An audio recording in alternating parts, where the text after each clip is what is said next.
Hey, what's up, everybody? Welcome to the Raise the Flag podcast. I am Nick. You know me. I'm here with Holiday Cheer Dooch. I'm sure he's really cheerful. He's got stories. I know he's got stories this week. And we got Heather the Happy, who's always happy. And maybe we'll talk about that black eye for real this time. Maybe. And we have PD, or Patrick. He's got a hat. It's awesome. And he's also my boss, so he doesn't like to be called that. But he is. So It's going to be super nice the whole podcast. No, I'm not. Yeah. All right, so let's since we didn't actually talk about it last week, let's start with Heather. Hi, Heather. How are you? What's going on in life? I did think it was really funny. We managed to go through the whole last podcast, and you guys never asked what happened with my black eye. Well, we did like multiple times throughout the podcast, but you were But like, not I'm not at the telling end. you till the end, and then it was Yeah. over, and then you're Yeah. like, hey, you guys forgot, and I was like, oh well, we'll Yeah. keep people in suspense. Should Tell I us the just tale. tell you now, or should Tell I us just the- wait? tell us the tale. Are you really just strip the Band-Aid off? Yeah, just go for it. Okay, Strip so the it's Band-Aid. not even an exciting story. So we were down in Seattle for a Christmas light show, and I was with my mom and my sister-in-law and my aunt, and they had a hot tub on the roof. So I was on the hot tub on the roof, and we met a comedian in the hot Fancy. tub. Yeah, and we chatted too long. So when I got out of the hot tub, I felt like I was going to pass out. So I was like, I'll just sit down and wait till everything levels out. I've never done that before. And I said to Amanda, I said, hey, I think I'm okay. And we get in the elevator. And apparently as soon as the elevator dropped, I dropped. Just, yeah. That was my exciting story. So I woke up in the elevator and I was on the ground and I was like, what happened? And Amanda said, oh, when we started moving, you hit the ground. So that's how I got the black eye. At least you Yeah. broke the fall with your face. That's helpful. Exactly. And I wasn't wearing my glasses because I was in the hot tub. So glasses are fine. Face was not, but it was only slightly embarrassing. They Nobody have was- those 15-minute hot tub rules for a I reason. know, Yeah. right? I didn't know that. Yeah. That's just a man trying to keep you down. Yeah. On the floor of the elevator. Or the elevator. It's not even a good story. I was like thinking maybe I You got an know- alteration or, yeah. It's it sucks, Altercation. but if you, I'll tell you guys this, like as someone who blacks out a lot of time, because of medical stuff, you become really professional at it after a while. So like Oh, well, I you know hope it's never. coming, so you know how to like kind of like preemptively put your body where it's not gonna Your like break falling result while you're in. passing out. Yeah, it's amazing. It's Well, I mean, I've been lightheaded before from getting up too fast, but like I really thought I was fine when I walked in the elevator. But I actually get lightheaded when the elevator just drops when I'm feeling fine. Like it makes me queasy to ride an elevator. So just, I don't know. This was one of So those the fun moral things. of the story First is black stay eye. out of the civilized world. Just Yeah, stay there in you go. Just stay home. I'll be No, fine. Don't do Jail, anything hot tubs. ever. Yeah. So the story gets funner. So I forget I have a black eye because I don't look in the mirror a lot. I don't leave the house. Well, yesterday I was a good person and I'm over 50, so I went to have a colonoscopy, right? Everyone should have a colonoscopy. You guys Nice. aren't old enough yet, but I'm 50. Yeah. So I go in there and the nurses keep walking in and they kind of keep giving me this look. And I'm like, what is going on? And I had my glasses off and I remembered I have a black eye and I'm at the doctor's office. Yeah. So they start the questions. Do you feel safe at home? Are you comfortable? I was like, oh my gosh, you guys, I'm fine. This is just me. This was just a silly accident. But yeah, I feel like so it you was would kick Todd's ass anyway. Yeah, I think no you could take comment. that. I feel I like don't know, Heather would be like a honey badger. given your biker gang history, I thought Exactly. maybe you got into Yeah. a tussle with a rival gang somewhere. I was hoping the story would be way better than that, right? I was like, what can I come up with besides I passed out in an elevator? Because that just is not a fun story, but It's, It's listen, you kind know of what? fun. It's an entertaining anecdote. If you got an injury that typically does not result from passing out in an elevator, and yeah. it creates lots of chaos. And Yeah. we talked a little bit about it beforehand, and we'll see if like the video will pick this up. But so I got this like gnarly scar on my arm here, right? And that is a result of my cat like using my arm as a springboard because I was taking him off something that he wasn't Cat's supposed to be on. So I got this in the summer. And of course, it's like when I have my physical and all these like follow-up doctor appointments and all this crap I have to go to. So every office I walked into, I got like the, hey, are you okay? Do you need to talk to someone? And then all the questions about your mental health and this and that and the other thing. And, I was like, well, my mental health is terrible, but not in that kind of way, my friend. So I said, no, it's my cat. They kind of just bounced off my arm. And they look at you with like that skeptical, like, yeah, sure. Mhm. I'm like, no, I assure you, that is actually what happened. So such is life. Yeah. So Heather, when you woke up, did you check to make sure you had all your credit cards and cash? Have you double checked that? See who your real friends are? I had my elevator buddy, right? Yeah, totally. I was like, oh my God, how long was I was out? She's like, you hit the ground, we stopped, and you woke up. She's like, it was seconds. Like, I was like, oh, okay, all right, cool. Yeah, I'm all good. I totally agree. Just don't send me to Seattle, I guess. I was supervised. I don't know, you guys. At least I didn't walk into a wall. I just fell on the ground, Could have Gravity works. Gravity works. It tends to. So now the story awesome. of the black eye is not exciting, so we can move on from it. It's almost gone. Okay. Well, do you have anything else fun and exciting to share with the audience with this delightful holiday season coming up? You know what? I do. I'm very excited because I was on Whatnot bidding on vintage fabric, and I have a whole box of wool coming. That's probably not exciting for anybody else, but I am super excited about it. So it shows up on Monday, and I got all these really cool solid colors. So I usually go with plaid. But this person just kept having, like, he had bought out, a mill had closed down in the 60s, and he bought all their fabric. So he had all this old fabric. So I'm excited. Hopefully it'll be beautiful. I got greens and blues and blacks coming, and yeah. So next week I'll be making fun stuff. Yeah. I love seeing, like, when you do, like, that Maker Monday, you always have, like, those cool patterns and stuff. I forgot. This Monday, I just completely forgot. We were so busy. I just, like, on Tuesday, I was like, oh, shit, we forgot. All of your customers are leaving you now as we speak. Lost all of your customers. Yeah, they're disappointed. Business ruined. Yeah. No, it happens.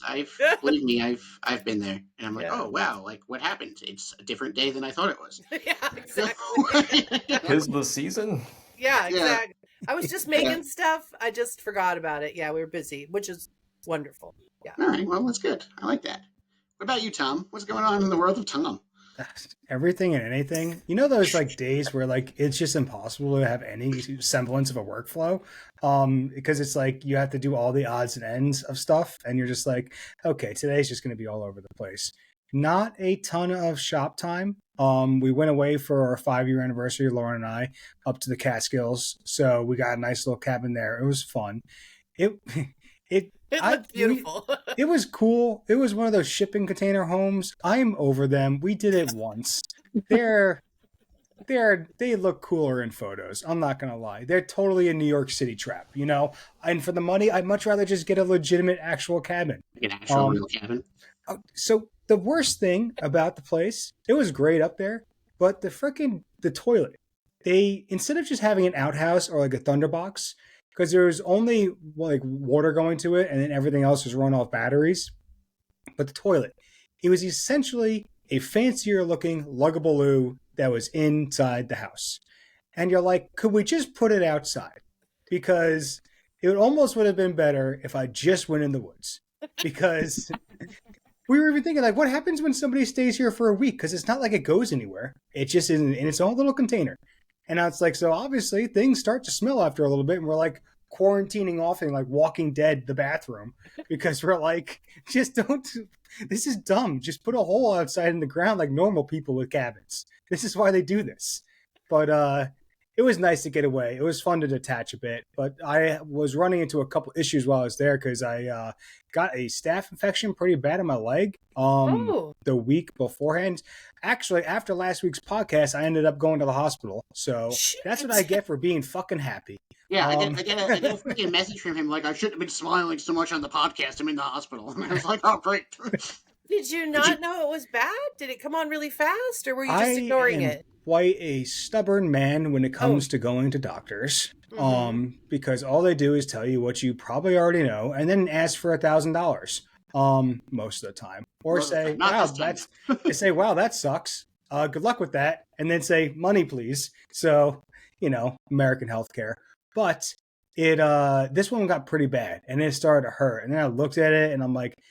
It happened at hunting camp. Not to get too detailed, it was just a blister, and then it popped because I put my knee down while I was walking and spotting, and it got pretty bad. So I went there, and then the doctor's like, "Yeah, that's MRSA," And I'm like, that's not the good stuff. Yeah, So- it's not just your standard bad staph infection. It's like the worst kind of staph It's infection. the really bad one. So essentially, the doctor took an ice cream scoop to my leg, which is feeling very cheery. And it was tough walking around a little bit. That's why when we were at the cabin, I'm like, we walked around Woodstock, New York for a couple hours. I bought the most ridiculous knife I've ever seen. And then I'm like, all right, I need to like lay down now because this hurts. So I didn't get a lot of shop time in this week. I have a small batch of Bruins coming out this Friday, but like by the end of grinding knife number 9, I was bleeding through my bandage. So I'm like, we're just gonna not do any more of this. This is what all we get. You get 9 knives. So it's been a very interesting couple of weeks. And I'm tired of being in the hospital. Good news though, it's on the up and up. So apparently the wound is healing, the MRSA is receding, so we're all roses from here. Well, I got a question for you, Tom. Sure. You're in New Jersey, right? Yeah. So what's with all the drones and why are you flying them around to mess with everybody? So you know what's funny? And everybody likes to say if there's anything that's like thinks that it could be a conspiracy or people like to throw, it's like, oh, there's no way another country will be flying drones over New Jersey. You guys are all tinfoil hat wearers. Well, yesterday morning, I saw in one of the Facebook groups that I'm a part of, it's all law enforcement only, a letter from one of our, senators sending to President Biden saying that they now have evidence to prove that these are actually drones from Iran that have been funded by China. And everybody's like, oh. And it's like, yeah, it's all tinfoil hat wearing until it fucking comes true, you idiots. So I have no idea what's going on, but thankfully where I live, they'd probably get shot down already. But they're flying around all the safe zones because I saw somebody made a joke about it. They're like, the reason why they're starting in New Jersey is because the cops won't shoot them down. They'll send a social worker to go help them out first. So it's a very interesting. Have also something to do with the fact that you have, the Northeast's largest shipping port, in New Jersey. And an extremely large naval base where they're flying over on top of large arsenals within the state. There's a lot of military in New Jersey that they just, don't talk about too much, but we're kind of an important area. So, but not by me. We live in the sticks, so nothing's by us. 30 minutes away, though, they have a giant military base, but we don't have to think about that. But yeah, it's always a conspiracy until it comes out true, right? But it's funny how this all works out. But yeah, I have no idea what's going on. And also, that's why I like living on my mountain where I don't leave, because I don't have to worry about these fucking problems until they start coming up the mountain. But then we'll handle it. You won't go to civilization once again. You won't never leave the mountain. Elevators. You won't see foreign drones flying over your head if you just stay in the woods. Yeah. I mean, if you stay where the banjos play, you're fine. They're not going to come that far up the hill. Like, they don't want it. They don't want the snow. We don't want to mess with those people. No, you leave the hill people alone. Mountain people. What about you, Nick? You got any updates going on with your life? Probably busy as all hell. Yes. I have a very important update that is relevant to everyone's lives. Today is my birthday. So congratulations, I was born, and this is my gift to the world. My existence here with you all. You see people growing before our eyes, guys? What was that? Your It's head's like the getting Grinch, off but with his head. screen. I, for one, appreciate the gift of Nick. Yes. Thank you. Oh, I'm sorry. Yeah, we appreciate you, Nick. Yeah, that's fine. No, it's I tell people all the time. So when I was younger, especially like when I was in like my early 20s up through pretty much 30s, like I was like your typical like very excited drunk white girl for my birthday every year. Where I was just like, it's my birthday, bitches! Like I made everyone I can't do that. It's my birthday. I don't do anything on my birthday. And then I went through this like really weird period where I decided I hated my birthday, and to the point where like my dad actually stopped calling me because he's like, you're always so miserable. I just don't want to bother you and upset you on your birthday. And then like in the last couple of years, it's gotten better. So I'm not quite drunk white girl, but I'm still pretty excited for my birthday. So, yay for me. Happy birthday. Happy birthday. Other than that, I've been like kind of slaving away for Patrick over here, writing stuff and editing stuff and photographing stuff and whatever other stuff Patrick needs me to do. Hell yeah. Just cracking the whip on you virtually.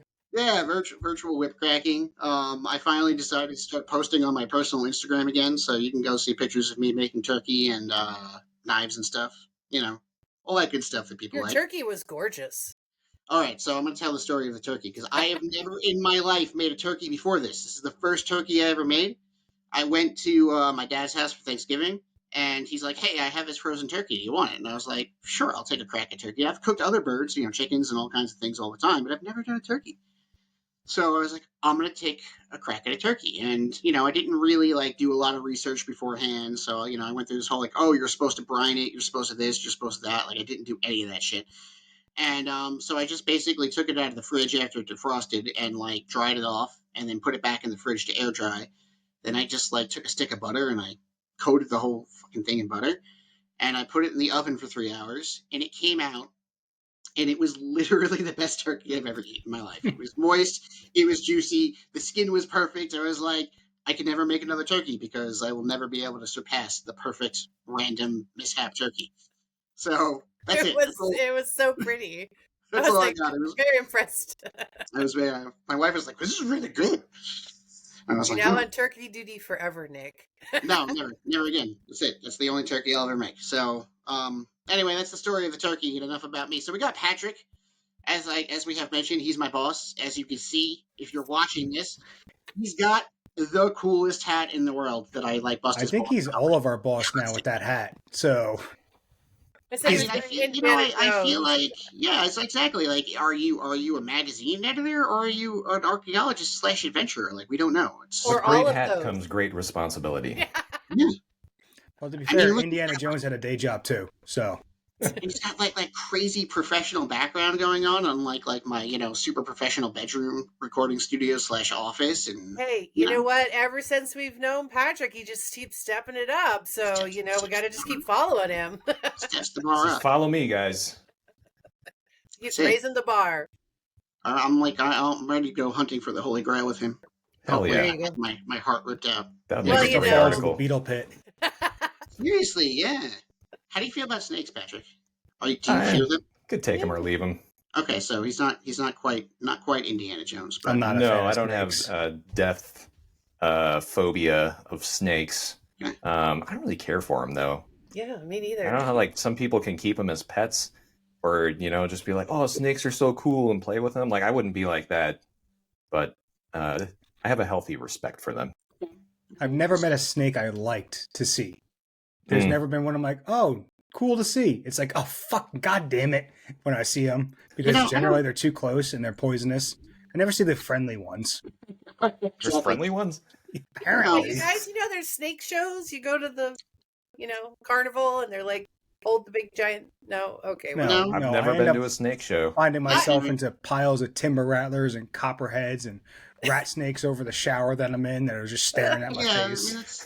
Those are the snake encounters I have, so I'm not fond of them. That's basically what we have here in the Northeast, right? We have copperheads and timber rattlers and water moccasins. Water moccasins. And your standard garter snake, which is pretty harmless. We also, I don't know if you have them by you, but by me, we have this adorable thing. It's called a ringneck snake. It's like this big, guys. It's I don't know. Yeah. It's super I still tiny. Don't trust them. I still don't trust them. They're not toxic or venomous at all. So you can pick them up and play with them if you want to. I mean, I don't recommend it because you probably get salmonella or something. But anyway. You guys, we haven't even let Patrick introduce himself. I know, because we just keep going off. All right. Tell us about yourself and what you do, Patrick. Yeah, Patrick's been here, but we've already started. Tell us again. Yeah, so I have been on here before, and I have been dabbling in other things in the past in my own entrepreneurial ventures. But this past summer, well, at the end of the summer, really, I think this past September, my predecessor, who had been in charge of the OFFGRID brand, moved on to other opportunities. And the company was looking for someone to take his place. And I figuratively and literally threw my hat into the ring.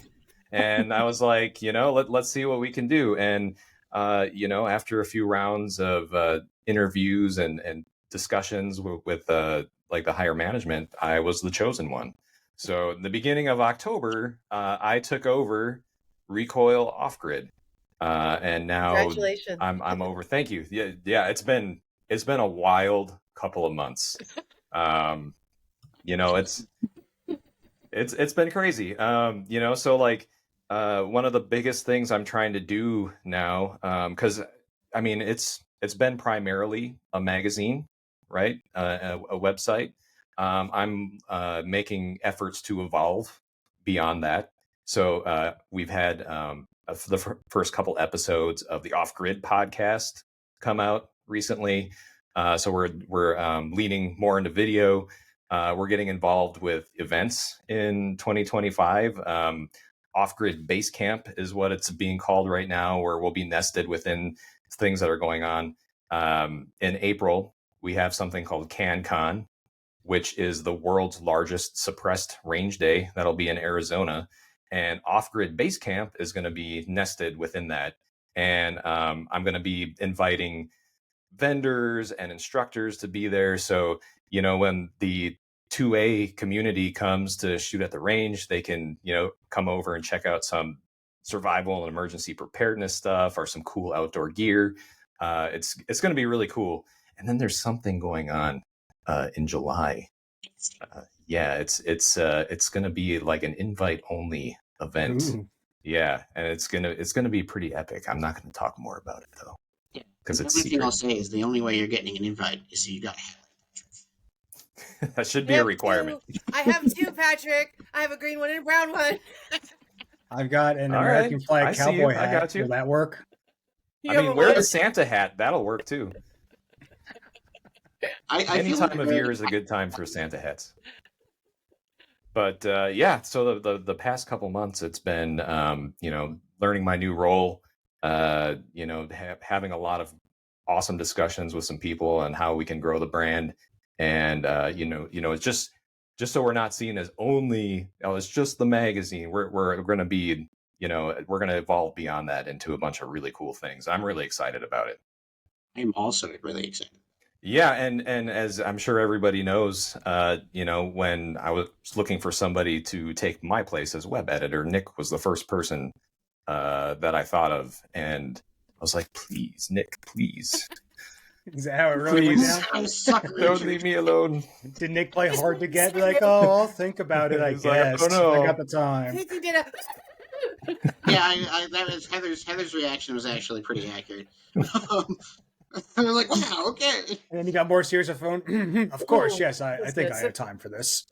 And the other guy, Matt Williams, he's running our new products column now. So between the three of us, we have a really awesome team, and we're making a lot of great things happen.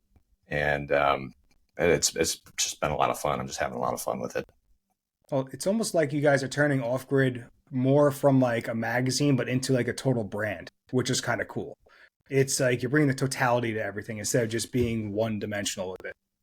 Yeah, and I mean I think that's one of the biggest challenges that any brand faces these days is all these audiences are super niche right now. You know, you can't just rely on a magazine audience. You can't just rely on Instagram audience or Facebook. You got to go out and reach in all this huge myriad of places people are hanging out, and yeah, that's trying to wrap your head around how to do that is one of the biggest challenges of this whole thing. It's crazy, and and Heather, I have to give you credit because I know you like manage like multiple social media platforms, and you have different content going up on all of them, which is tremendous. I mean, I can barely manage like a Facebook page and a Instagram account, and the same content goes on both. I'm like, oh my god, it's so much. But you do a really good job at like of doing it all. So we will pick your brain, I'm sure, at some point in the future. I'm like, how to do this effectively and efficiently. Effectively and efficiently, no, but I definitely try. I do try to put different things up in different places. Yeah. I'm just going to try to take a bunch of videos of me putting rocks in things. There you go. Do see you need some how that 14 works. couches? Oh my god. That's my game plan. It's still working out great because now on TikTok that video is still trending. So before it was Facebook, and now TikTok, I'm still getting lots of customers from TikTok. So who knew? Who knew rocks? You guys, I don't know. Rocks. Women and rocks. It's been right women under our feet this whole time. Yeah, you guys just need to go for more women audience, the female audience. It's really where the buying power is, guys. Just what I'm saying. Yeah, you know? I think that would go great with my 99.9999% male audience. But you're only aimed at guys. What if you change it up? Hmm? Or, as I recall, somebody was talking about Patrick's voice at some point from Nick's house. Like maybe you guys need to have Patrick be doing a. Oh, really? Do you remember that? Didn't somebody's wife? What's up? Really What's like up with my voice? Yeah, see. Oh, Nick's You going know, Blake. I know. Some of our girlfriends and It was wives. your listen to wife. this. It was my Yeah. wife. Not Yeah. mine. She doesn't Yeah. listen, so I'm not worried about it. Yeah. Patrick, my I'm wife- I've never been to Connecticut. I'm just saying. I'm just throwing that out there. Yeah, my wife was talking about your voice. I think we were talking about. We were talking about it on the podcast. I think I don't Yeah. remember. But Moving Yeah. on. so he's got the hat. He's got the voice. He's Yeah, got I the bet you beard your going. office smells like mahogany too, doesn't it? Yeah, rich mahogany, Mm. leather Cat bound. has a litter box in the room over, so not quite. Oh, and he likes We'll get there someday, though. He likes cats. There you go. See? Yep. See, he's got everything. He's got everything the ladies are looking for. So Can I pick your brain on was Blade Tactical this year the same as CanCon, where they were like smushed together? Was that how that went down this fall? Because I saw people like Scorpion 6 Knives advertising Blade Tactical. I'm like, I didn't even know that was a thing at the same time as CanCon going on. So are they the same? That was the first time BTAC, Blade Tactical, had ever been existing before.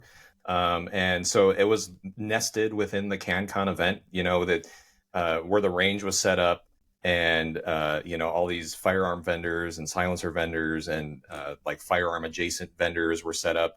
We had another huge pavilion with people who were making tactical style blades, and it was pretty interesting. We had a guy show up midnight before to camp outside the gate of the range just to get to one of the vendors and buy one of their pieces. Like some people were selling, like, completely sold out of all their knives within 15 minutes of the event opening. That's pretty crazy. People were really excited about that.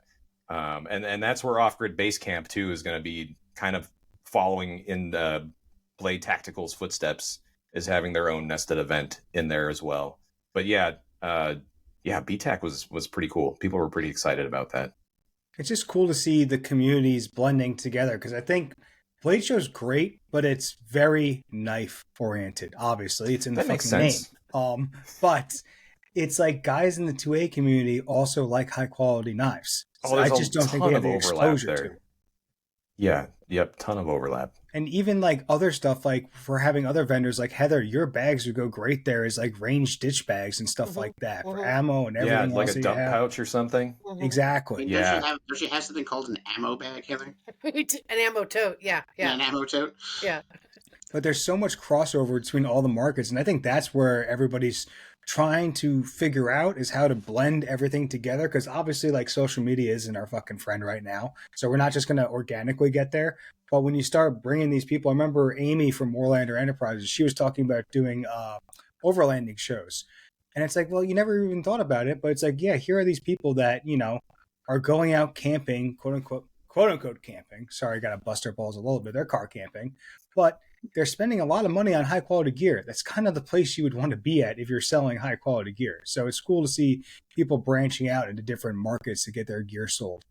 It really, there's people coming from other countries, like all over the world. I don't have the numbers for the CanCon that happened in November, but last April we had over 3,000 people show up to Arizona.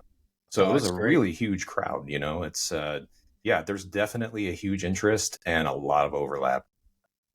Oh, you guys did a great job too of spotlighting the vendors. At least I could tell from like the knife line of things for the blade aspect. You guys went up to like every single table and interviewed, showed the stuff, who you guys are, and it got into your social media platforms, which is just nice for the vendors that are going to get some kind of exposure from going to your event. Yeah, no, it's like anything else with social media, like the more you share and reach out to people, the better it is for everyone. Yeah, and we just post constantly. Well, you guys have been doing more social media posting. I've noticed on the Recoil Off-Grid page, at least from what I've seen. You guys have been way more active on social media. Yeah, we've been trying to crank that up a notch. It had been kind of neglected a little bit in the past. But I mean, like I said earlier, with the challenge of trying to reach everyone, it's something you have to do. Like it has to be like brushing your teeth in the morning. But that's why you're attacking it on multiple, fields right now. It's not just Instagram posts. You're also doing your podcasts. You're also updating the magazine.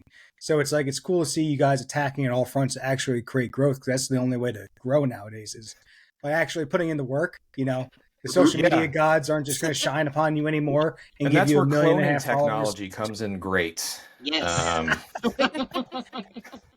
You got a couple other Patricks? There's a couple Patricks. We got an office over here. I keep them busy.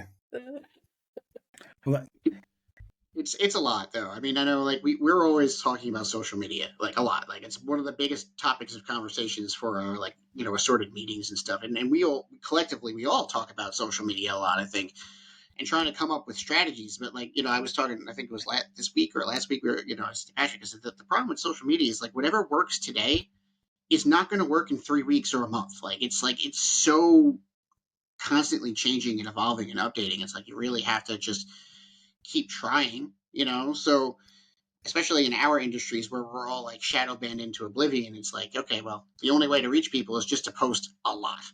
Like incessant posting, and I think that's part of the issue is everybody who realizes they have to post a lot, there's just so many people posting a lot that if you don't post a lot, you're going to get drowned out in the noise. Like you have to be a part of the madness. It's kind of ridiculous, really. I mean, rather than spending some like quality time really crafting, like nobody has the time to do that. Nobody has time to make the Picasso of social media posts every single day. Like there's just no way to do that. Like you just have to get it out there constantly to keep up with everything and to show up someplace. It's crazy. You have to just pick up rocks and put them in a bag. I was going to say my best social media content is me taking a fucking photo of a knife in my hand. And I'm like, I do all these other curated videos, edits, and cuts, and then handpick gets the most engagement. I'm like, you guys fucking kidding me? One of our best is like a spider on the wall. It's you never know. Yeah, that's right. The spiders. I think social media as a whole, though, I think people are getting a little turned off from it because of all of this. And that's why print is nice. I know I talked to Nick about this a lot. Field and Stream just came back this year, back into print after they shut down print. And they've changed it up a little bit. So now it's, instead of doing an episode, like a magazine a month or bi-monthly, they're doing 2 volumes a year. And it's very story-based and it's very immersive. It's awesome. Yeah. But in the morning, instead of like death scrolling while I rot on my couch, I'm like reading an article about a guy going on like an adventure or a hunt with his father, all these other things where it's like, it's so much. I'd rather spend my time doing something like that and reading and slowing down. I feel like my day starts out a little bit better too, instead of just like consuming whatever bullshit's on Instagram.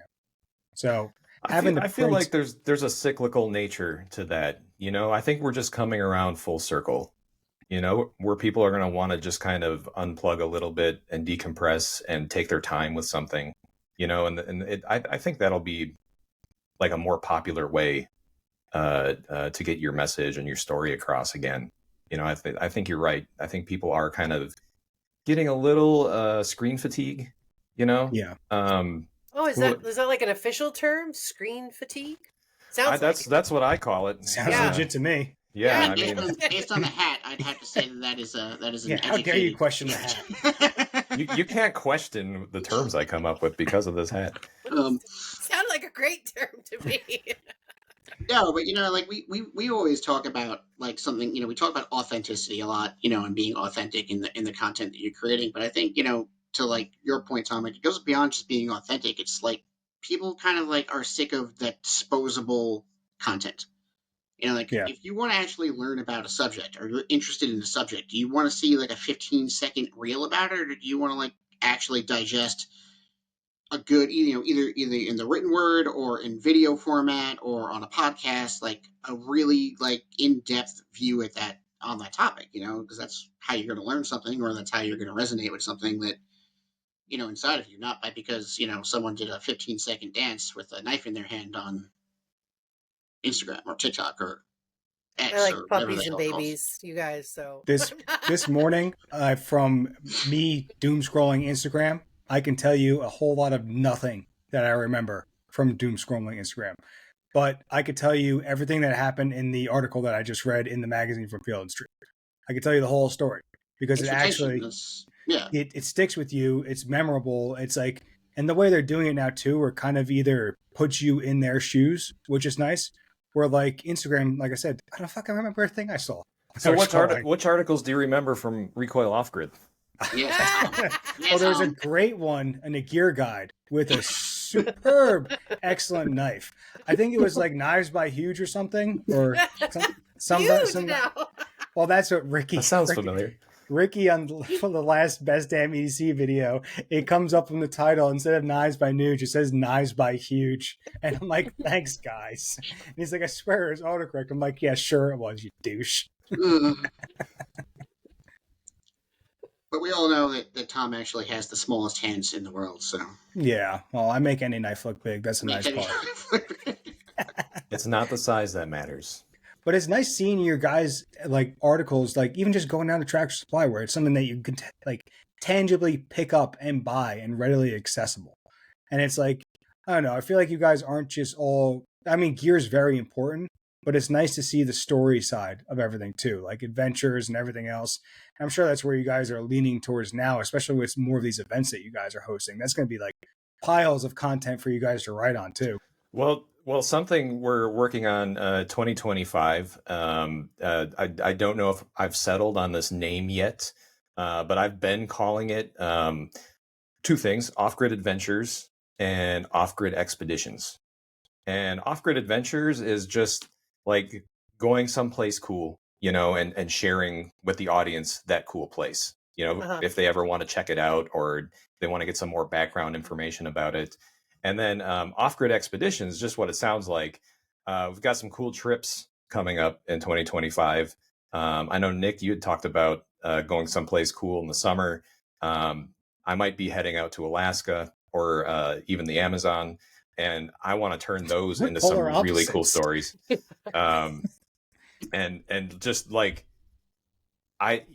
besides being the standard of, you know, self-reliance information, I want people to see it in action. And I think that'll be a really cool approach. Well, you learn by reading the stories. And it's like, you don't have to lay everything out like exactly if this is like how-to lists, but it's almost like a how-to list when you're saying what you were doing. Because if you're following along and reading, it's like, this is why we did this, or we did this because of that. And it doesn't just seem like a numerical list that you're just going through, and it's immersive because it's a story. Yeah, if you can share those lessons learned with your experience behind it, it's way more impactful. I agree with that completely. I think from a writing standpoint, right? Like, it's so nice to write like that. It's so nice to, like, you know, when Patrick said, hey, like, can you go to a place and write an article about the place and your experience there? I was like, wow, that's really awesome. Because, you know, I've done so many different product reviews, and I don't mind doing product reviews. Like, it's so cool, especially when you're like super enthusiastic about the product and the maker and all that kind of stuff. But it's nice to be able to like tell more of a story or share a place that I've been to, that I'm passionate about, that I really love or I'm really familiar with, and, you know, really just kind of like get more into like the why of a skill or the why of a product or how it fits into like a big picture, you know, as opposed to just being like, here's this really cool knife. Now let me tell you about this really cool knife. Like, you know, it's great to do that, but when you can actually give the audience like this is a really cool product, and this is how I use this really cool product in this very real life situation, or let me tell you a story about the time this thing happened to me, and this is what I did with it, you know? So I don't know. It's just, for me, it's a lot of fun to write. It's engaging. I think when you write stuff that's entertaining, people remember better. I mean, I don't like to read facts. It bores me. It has to have a story to it. If I'm going to read it, I want to be entertained while I'm reading. And I love reading about people's experiences. That's one of my favorite things, to hear how adventures went good or bad. I like both. I love it when they go well, but I also love to learn when they go bad. So yeah, definitely having it from a personal experience is a much more fun read than just facts. So that's me. Yep, absolutely. And it really opens the door to other forms of media, not just print. I mean, video, we could definitely bring like a vlogging camera out there and, show people, having fun out in the bush. And that's another way of engagement that I think is really important. Yeah. What is your primary audience for Off-Grid? Like, who is reading the magazine and so there tends to be two different audiences basically. Our print audience is a little bit different than, say, like our web audience and our social media audience. But I would say, 70, maybe even 80%, dudes trying to, find cool things to do, plenty of representation from the ladies out there. But I mean, it's really, it's a very wide range from like people in their early 20s to people in their 70s. We've got people urban, rural. I mean, that's the cool thing about these self-reliance topics is they transcend so many demographics. Everybody at a visceral level is, whether they like to admit it or not, they're really interested in these survival topics and being ready for anything. Like it's just something ingrained in our nature, I think. It's one of those things. I definitely think we need an article on how to survive a hot tub. Tub safety tips. But self-reliance is one of those topics too that should be like apolitical, where it's like not on any side or whatever, because it's like it doesn't matter where you live or what you believe in, or if you live in the city or you live in the sticks, you should always have like contingency plans figured out for when things go wrong, not if, because something's always going to go wrong. I mean, even like last night, we got a ridiculous front. It's going from 60 degrees and an inch of rain to 17 degrees tonight. Like, help me understand how that happens. But New Jersey's a hellhole. But we had high wind. And so I'm like, we were being lazy and didn't want to light a fire because all of our firewood's wet. I'm like, no, we need to get something like this going, because if the power kicks out in the middle of the night, I don't feel like waking up to a frozen house. So it's like, but little things like that, that's like, and it depends on whatever. If you're in the city, you should have these kind of plans going on for whatever the hell you had to deal with, even getting food and supplies. Because when COVID hit, people were so confused. Like, what do you mean I can't get my food from the grocery store? And it's like, well, yeah, infrastructure went down. Figure it out. So if you don't have these kind of things figured out for your own area, you're going to run into some issues, because it's going to happen at some point. I mean, Holiday Cheer Nude just saying that not everything is always hokey dokey and fine.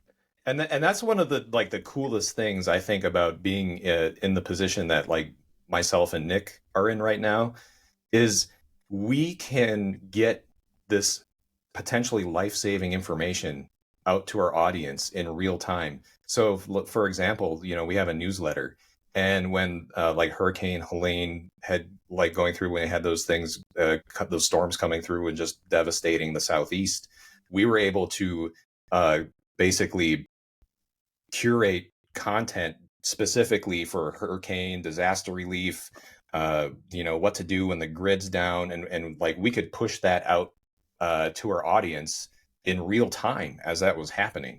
And the information that we have is from experts in the field. It's not just somebody thinking on their couch, oh, what would I do if a hurricane came? No, like these are real emergency managers, people who have lived through the experience, people who live that type of scenario on a regular basis, and we could just get it all out there right away. And we were able to present it as to what you do before, what you do during, and what you do after. So it wasn't just like, preparation. It was preparation, survival, and aftermath. It was all, we had a lot of content on all that stuff. And I think that, really resonates with a lot of people, because at the end of the day, like all these skills that we talk about and the mentalities that we talk about, anytime we're talking about survival, preparation, self-reliance, all that, these are all the things that got the human race to where it is today. So, I think to the point, and I don't remember who said it, but I think to the point, like, everybody is, whether they want to believe it or not, interested in this stuff, because I think it's so ingrained in our primal natures that we, can't help it. And why we're like often distracted by flashy lights and TVs and, people picking up rocks and putting them in bags. There's survival application to that, because you could swing that bag and beat a bear with it if you had to. But like we all get distracted by the technology and by the flash and by all the stuff. But at the end of the day, like deep down, I think we all have a drive to want to know how to take care of ourselves and how to take care of our loved ones. And Yeah. that's why, like like Patrick said, like we have the ability to bring this to the table, and we've been doing it for a long time. Well, the Off Grid as a whole has been doing it for a long time, so we have a massive bank of content that we can really get out there, and we're always adding new stuff. Sometimes to my detriment, because even though Patrick doesn't make me do it, I'm like, I'm going to do 3 articles this week. So yeah, so it's good stuff. So I'm excited about that. But anyway, I don't really know where I was going, what we were talking about before that, but I had a Nick moment, and I went down that rabbit hole, and Well, if we that's wanna- that's a good rabbit hole to go down, because that's where we're focusing our efforts. Like the stuff we share on social media, it's not just cute cat pictures, even though I love cats. It's actual like tips and things that would actually help you, Yeah, that's awesome. and hopefully entertain at the same time. Yeah. Yeah. So, with the podcast, what sort of direction are you guys taking with your new podcast? Like, who are you inviting on? What is it you want to cover? Because you've got have a few episodes out. So, do you have a planned direction, or are you just winging it? No. So the direction of the podcast is basically anybody that we find interesting, whether that's someone who is like a subject matter expert in some sort of self-reliance. I mean, like the theme is always self-reliance and preparedness and things like that. So even gear company, like I think one of the most recent ones that was published when I was in the Carolinas, I went to Philip Nichols' Kydex shop, and I set up my camera there, and we recorded a podcast back and forth in there, and he got to tell us about, I always ask people for their origin story, because I think it's fascinating where people come from and how they get to where they are. And so he got to tell us about, who he is, how he got passionate about what he's doing. I've had the Bearded Burton on. He's one of our, I think he was our first podcast he was guest. the first one, yeah. I forced Larry Roberts to jump on the to use technology. Thank you, Larry, if you hear this. And we have guests lined up, for months now, and they're follow that same thing. A subject matter expert in some sort of realm, some sort of vein of self-reliance. People who provide the products that we use to help us, in those types of situations. So, I mean, like all of you are potential podcast candidates. Seriously. I want to be on a podcast, guys. Who does podcasting? God. And we've also experimented a little bit with just some like in-house podcast recordings, where just like me, Nick, and Matt, we get together and we just riff about, what we're doing, some of the products we're excited about, some of the articles we're excited about, what projects or trips or classes that are coming up that we're excited about. So that way we can share with our audience, what we got going on, where we're going, the cool things we're taking a look at. So it's like everything in that wheelhouse of self-reliance. That's the direction it's going. It's a really great podcast, guys, and I highly recommend you check it out. It's on Recoil TV, and there'll be links somewhere. Maybe not, I don't know. But the big difference, so basically what happened is Patrick had this great idea. He said, we should do this podcast. He's like, Nick, what do you do for your podcast? So I gave him the whole rundown. He's like, It's all a right, shit great. show. So don't do anything that Raise the Flag does. It will be good. And I was like, absolutely. No, I mean, it's real polished here. They got professional editing teams and like nice video, and look at Patrick's like awesome background. That's not what we got here, but that's okay. You're here because you love us, and we're scrappy. I watched the one Scrappiness goes with a long way.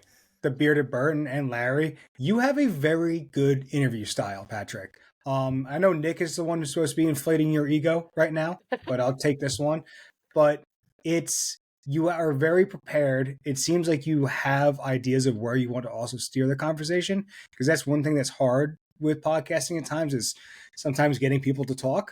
You would think it's inherent of going onto a podcast where it's an audio platform that you would have to speak, but sometimes it's nice to have prompts.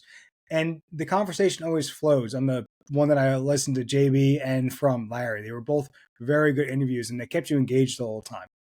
I appreciate that. And can I let you in on a little secret? I hate the way I sound and the way I look on video. So like it's always like a cringy moment when those things get published and I have to look at myself and, you know, like, because you always want to watch and see like how you can improve. And so like the bearded Burton, right? After that one, I was like, oh, seriously?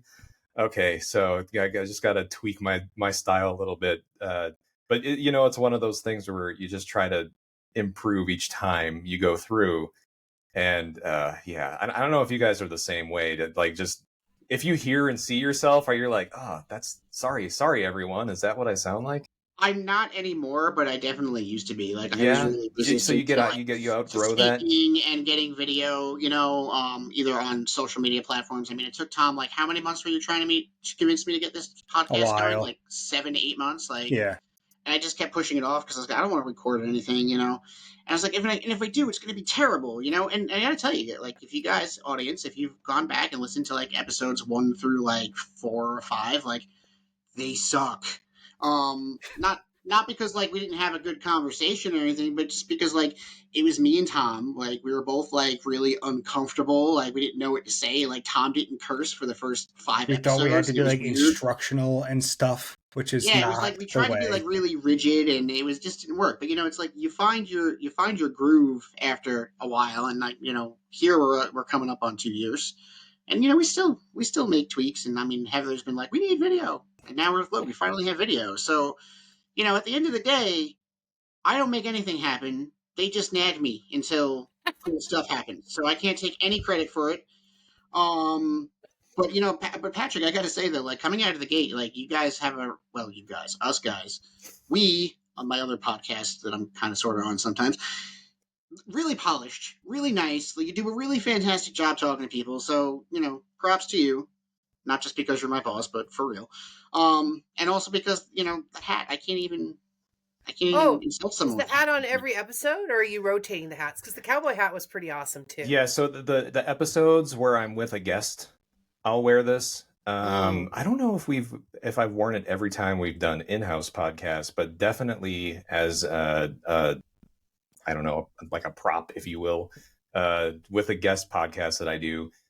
It was actually, this is what I wore. I'm on the cover of issue 65. I wanted something that looked cool while I was doing something cool. Yeah. Look at you, Patrick. Yeah. So like, I just stuck with it, and it kind of it's grown on me. It's actually really comfortable, and I like it. I just love it because, you know, when I met you, gosh, it's been over 3 years ago. Yeah. You were so shy, and you were like, I'm shy and awkward. I was like, all right, stand next to Donnie. I still am. He's shy and awkward. And now you're like, I'm a cover model. I'm on video. I'm interviewing people. See, the reality of the situation, like, this is what you got to do. You just have to embrace the awkward. And as soon as you embrace the awkward, you're fine. Like, I know I come on here and I'm, like, awkward, and I, like, go on, like, rampages of rants and whatever, and that's okay. We don't feel that way about you, Nick. You're not. The first video we did, I had a coughing fit and looked like I was dying on the screen. I'm like, great, perfect, first video. See how adorable you guys all are? I don't worry about any of that. Like, we're on here, it's me, and you guys are so cute that you worry about it. Well, because you, like, you know, you're like, oh yeah, let's get this T-Rex costume, and like, you know, but like that's the kind of confidence you get from being a former biker gang leader and being married to, you know, a secret agent Martian Sherpa. You know, I mean, like, come on. We don't have that. No, I just don't care at this point. Yeah, I'm just very proud of you guys for talking about it, because you know what? It's not something that people talk about, but it's nice to hear strong, confident men talk about how these things concern them, because I think it concern a lot of guys and they don't say it out loud. So I'm just very proud of you guys for talking about it and embracing. Well, and you know, that's I think one of the biggest things I've learned throughout, the past couple months, the past couple years, throughout my life is when an opportunity presents itself, if you're not afraid to lean into the challenge of stepping up to that, like it opens so many doors. Yeah. You just have to get over that hurdle, that barrier of fear that, could potentially hold you back. If you walk through that, it's amazing what can become. Yeah. And fear holds people back in different ways. I was talking with LT Mike just on the phone before this podcast about like cops that only know how to be cops, and it comes down to not that like doing other things is hard, but it's like here you got guys that would be ready to go into a school that's being shot up. You would say those guys have like a bit of courage and all this shit they've had to handle and see. But heaven forbid they have to try to change their career after they retire. That's scary and difficult. And it's like, there's ways that where it's like they get pushed through other fear, but when personal change happens, it's like a different thing to kind of push through. So it's funny. Everybody likes to look like the big tough guy, but then when it's like, all right, well, change your career path. And it's like, oh, I don't want to. That's hard. But I think that's something like everybody who's currently on this podcast, and most of our guests, right? We've all experienced that at some point in our lives, right? Tom, like you were a cop, and then you're like, I don't want to be a cop anymore, and I'm going to be a full-time knife maker. Like that's a scary big change because all that security is, whatever. Like I worked in finance forever, and I'm not afraid. I'm not ashamed to. Well, I'm ashamed, I guess. I don't know. Whatever. I don't know. I'm not afraid to admit, like, I stayed in that field that I hated staying in because I was scared for a very long time, until, like, my body kind of didn't give me a choice and I had to leave that line of work and start doing what I'm ultimately doing now. And it's like, that was really scary because, you take, like, I was making a good, income in the financial sector, and now that income went down to zero. And it was like, okay, like, what do you do now? Like, do I try to go out and find the highest paying job I can find? Or do I spend, essentially 3 years building the world's largest resume called blackflagsurvival.com? You know what I think the trick is when you have that anxiety building up in you, that fearful anxiety, if you look at it differently, you're like, oh man, this is crazy. I'm so nervous. I'm so like, this is scary. If you look at it instead as, wow, this is really exciting, and you start doing a little bit more positive self-talk rather than I'm scared, I'm excited.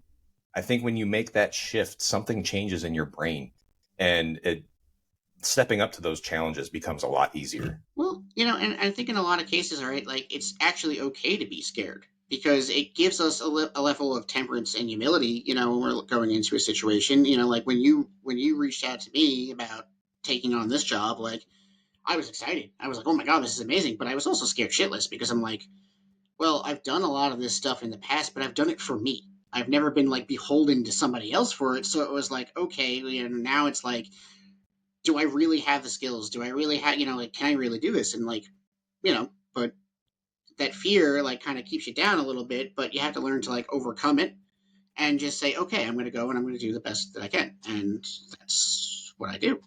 Well, I know. And now you killed it. Now you're a rock star. I try. I am a meat popsicle. That damn imposter syndrome, it sneaks up on all of us. No, but it really gets the best of us, and that's that's something that I always like to tell everyone, especially like those of us that like if you think that I am confident coming out on this podcast or any other platform and talking to anybody, like I'm not, but. I mean, I am, but that imposter syndrome always kind of like sneaks up and grabs you a little bit, and you got to just kind of move past it. And I mean, Heather, I know you're super confident, but I'm sure like you didn't just like wake up one day and was like, "Here I am. This is what I do." No. But I think honestly, the more I try things that give me a pause, the better I am at just quicker to be like, oh, I'm scared. Nope, I'm excited. Like I literally switch my brain around. As soon as I start to feel nervous about something, I say, this isn't nerves. This is excitement. And it gets easier to flip that switch much faster. Like 10 years ago, public speaking, like I would think I was going to pass out. Like it would make me physically ill to speak in public. And now I'm like, oh, this is fun.